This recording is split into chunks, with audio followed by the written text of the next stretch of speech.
Ever care হাসপাতালে চিকিৎসাধীন বেগম খালেদা জিয়ার শারীরিক অবস্থার খোঁজ খবর নিয়েছেন জামায়াতে ইসলামীর আমির ডক্টর শফিকুর রহমান। রাতে খালেদা জিয়ার শারীরিক অবস্থার খোঁজ নিয়ে দেশবাসীর কাছে দোয়া চেয়েছেন তিনি। সাবেক প্রধানমন্ত্রী, বিএনপি চেয়ারপারসন,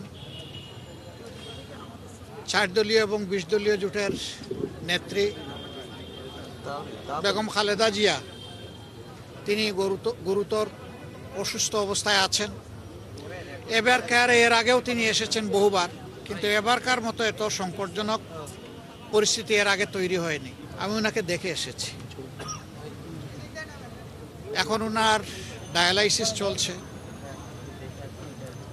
এবং তিনি আসলে ডিপ সিডেশনেই আছেন।